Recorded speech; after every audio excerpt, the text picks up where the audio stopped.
Raha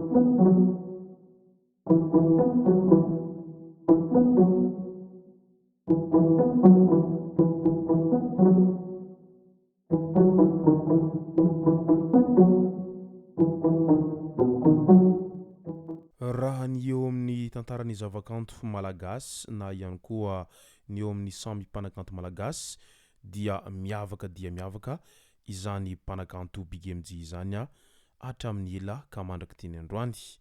Ka ny pitsopitsony mahakasika an'izay ny fakafakena amintsika ato anatin'ity vidéo ity ka manasa antsika rehetra anaraka an'ity vidéo ity hatramin'ny farany.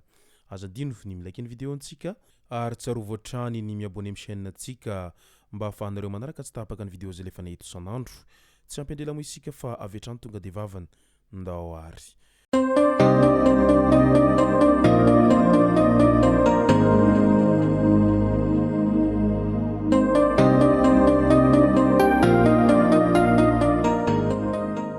Ny tonga tsy miaraba hono ny namantezitra ka dia faly miaraba isika rehetra mpanaraka tsy tapaka an'ity chaîne ity ny tenako amin'ny androandroany ity.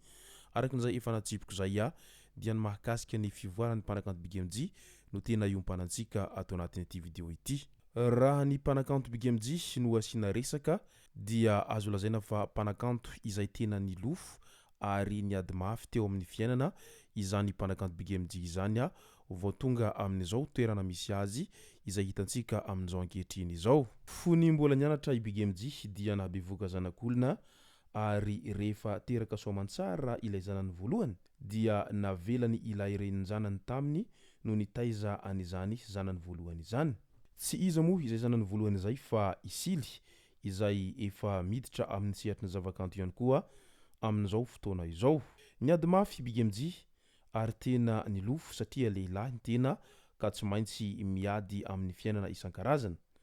Na dia teo aza ny fanakiviana sy ny sakantsakana izay nahazo azy dia tsy nataony sakana izany rehetra izany mba hanatratrarana ny tanjony amin'izay hoe mba ho tonga mpanakanto matianina izany.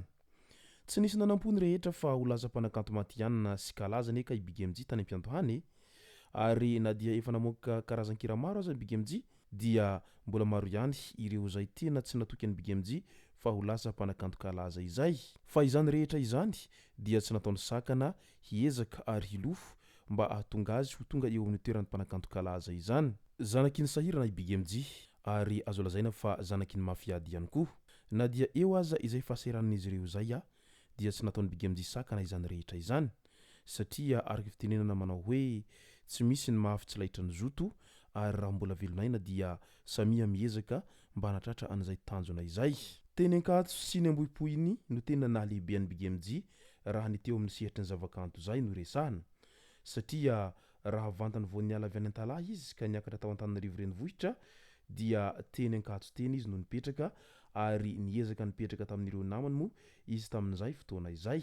Tsy izy rera nefa no nipetraka tamin'ireo namany tamin'izany fa izy sy ilay zanany lahikely izay navelany renin-janany taminy fa ny renin-janany kosa dia toa nandeha any am-pitan-dranomasina moa izy tamin'izay ary tsy navelan'ireo fianakavian-dra vehivavy hanambady ny bigemji moa io renin-janany io tamin'izany fotoana izany satria i bigemji dia tsy natokison'ireo fianakaviana fa satria mantsy rehefa misehatra ao anaty rapy tamin'izany fotoana izany dia sokajian'ireo ray aman-dreny fa tafiditra ao anatin'irony azo lazaina fa gangstera eny amina quartier. Nitady vola amina resaka hety-volo ny lehilahy tamin'izany fotoana izany ary niezaka nipetraka tamin'ny namany teo amin'ny bloc 65 angambany raha tsy diso ny fitadidiko. Ireo namany araka izany no namany nitaiza sy ny kolokolo an'ilay zanany lahy voalohany iny. Tsy kivy ny lehilahy fa niezaka foana ary niezaka namoaka hira hatrany fa ela ny ela moa dia indro fa tonga ny fotoana izay nampalaza ny lehilahy tamin'ilay hira nitondra ny lohateny hoe triatria iny. Tena nalaza be ny hira iny ary nankafian'izany daholo ny tanora rehetra manerana ny nosy.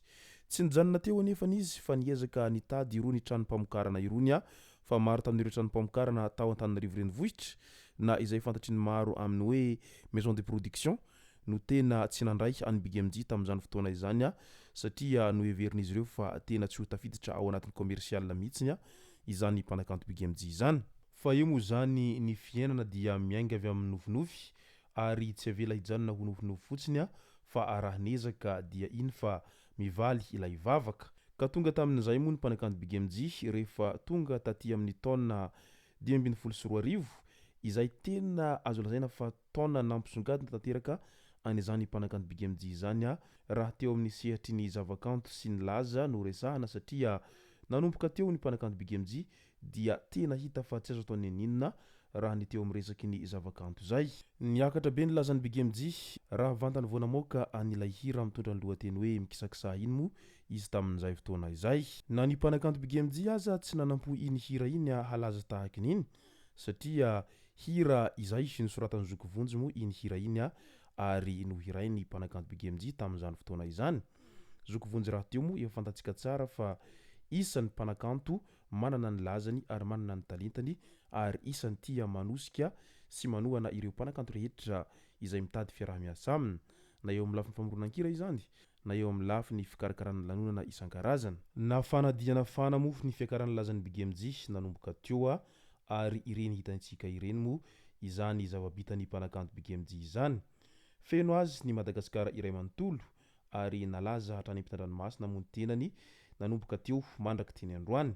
Ary na dia efa ela aza nalazana izany mpanakanto BGMG izany dia mbola hita taratra mandraka teny androany fa mbola voatazony tsara izany laza amin'ny maha-mpanakanto kalaza azy izany.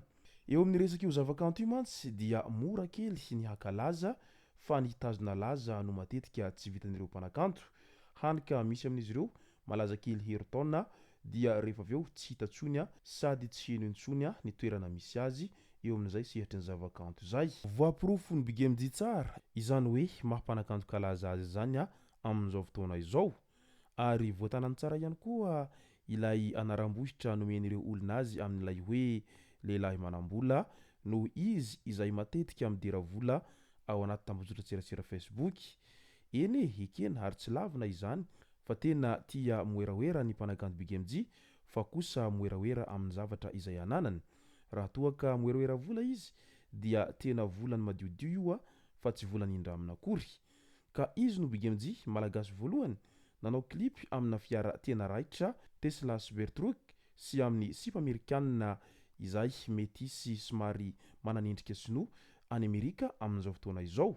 Mbola izy ihany hatreto ny mpanakanto malagasy nahavitany izany ary tsy mbola nisy toa azy raha eo amin'ny resaka fandaniana amin'ny lafina clip indrindra fa ny eo amin'ny fanaovana clip any Amerika izany dia tsy vola kely no lany amin'izany fa tena vola lehibe. Hoy ny mpanakanto BGMG hatrany rehefa moeraoera dia moeraoera hatramin'ny farany.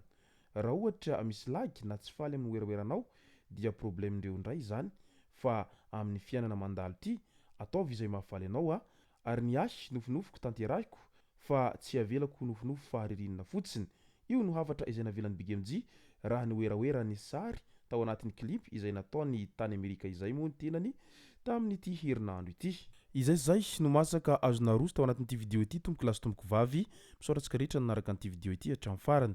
Aza dino ny milaiky ny video antsika ary tsara voatrano ny miabone amin'ny chaîne antsika mba ahafahanareo manaraka tsy tapaka ny video zay lefa nahita isan'andro. Tompoko lasy tompoko vavy mankasitraka dia mirary soa.